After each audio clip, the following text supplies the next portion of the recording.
Hello, friends. I am here to talk about work-life balance. This is kind of an impromptu video because this is a question that I get asked often. So I figured I need to come on here, talk about work-life balance, and if we can really achieve it. I'm pretty sure, everyone who asks me actually is trying to find out whether they can achieve it. Now, work-life balance. Why is it such a big deal nowadays? I hear a lot of women talking about it, but also men do sometimes struggle with it. But the reason it came to our attention as a human race, we are the only ones that are working, right? Is because back in the 70s when women started working, it became, because they were not expected to be in the workplace, they had to manage life at home as well as at work. That's when the concept work-life balance started to become an issue, because women were struggling, trying to achieve what they wanted to achieve without being, ostracized or without being thrown into the kitchen.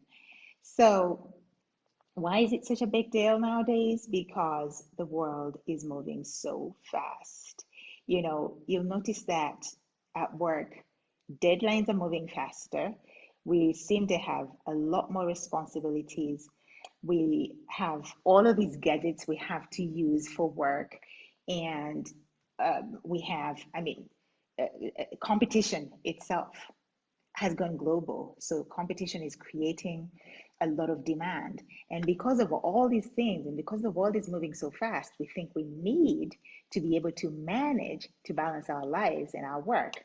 Now, back in the day in the 1970s, there's a guy called Thomas Leonard who actually coined the concept called life planning. So when this guy came up with this idea in the 80s, he had no idea what he was going to create. Life planning is now what we are calling life coaching. And why do we have life coaching? Because he realized that we had two domains in life. We have work and we have life, and creating that balance between the two. Whereas we spend so much time planning for work, we also need to spend time planning our lives. And it's only fair because we play so many roles, so many different roles as human beings, as mothers, wives, husbands, sons, whatever, aunties, uncles, daughters. We have so many roles that we play in life today.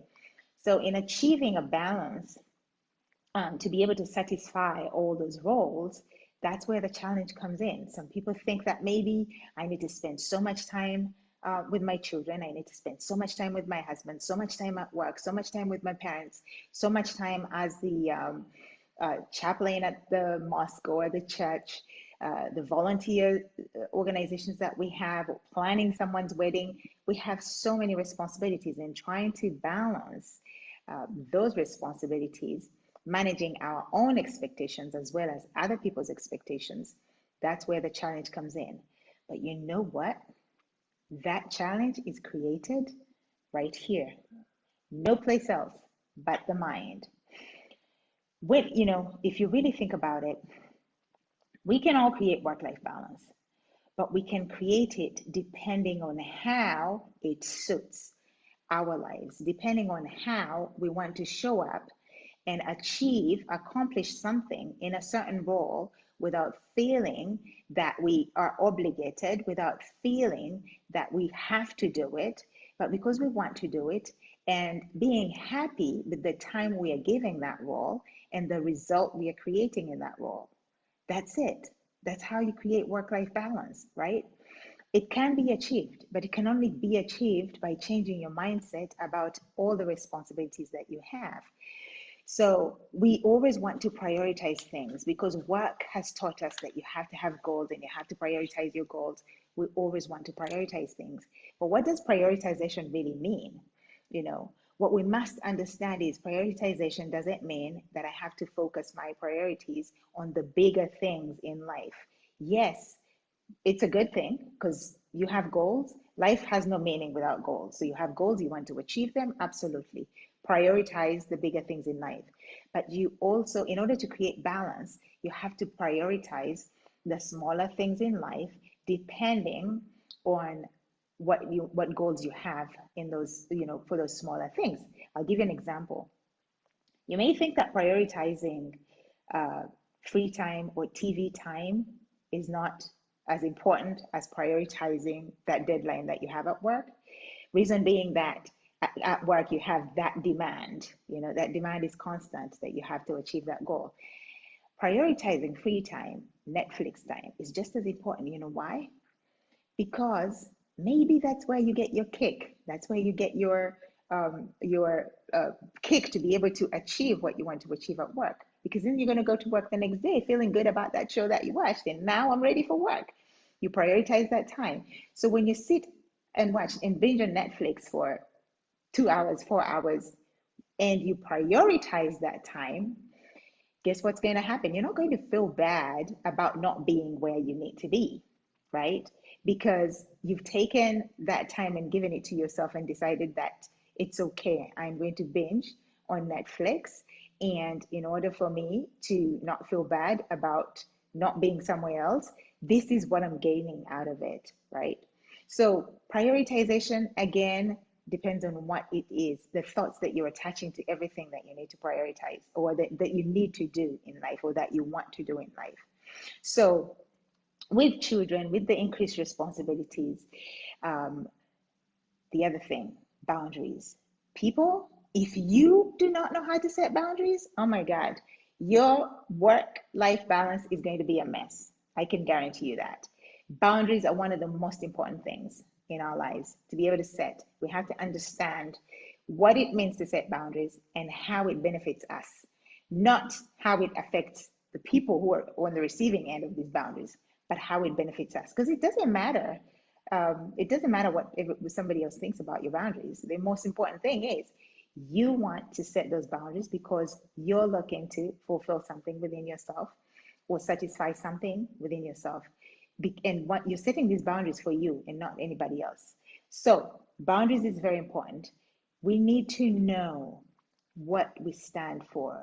If you haven't gone through that process of understanding who you are, what we call the self-discovery process, what you stand for, it's going to be very difficult to create work-life balance.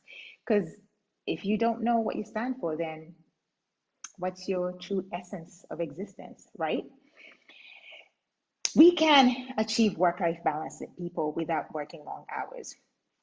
Everybody else runs around working long hours, and we think we have to work those long hours. Absolutely not. We can cut that out in our lives, be able to be as productive as the other person, who, in fact, even more productive than the person who's working 16 hours, right? Working 16 hours is not work-life balance anyways, and I think we all know that.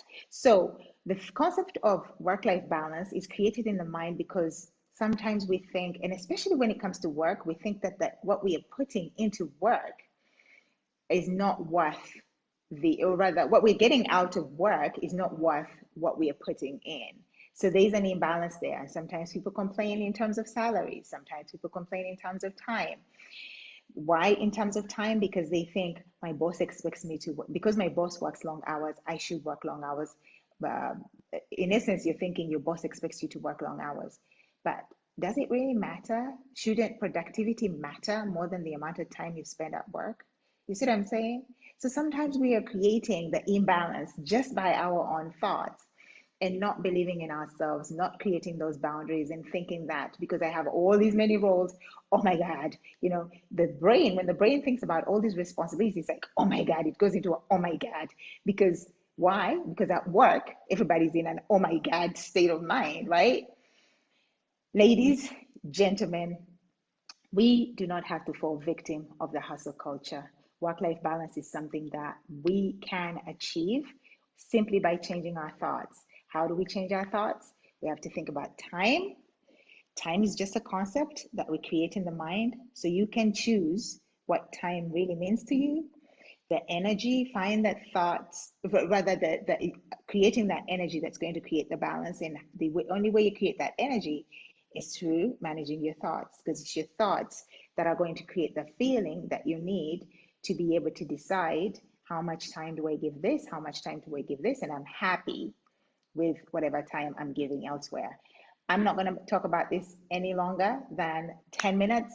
Let me get off here, but I'll be right back. I'll be back later this week to talk a little bit more about this topic. I think I'm going to talk about it a couple of times, so that people can get comfortable with the concept of creating work life, creating balance, both in our lives and at work. All right, my good people. Ciao, ciao. I will be speaking to you soon.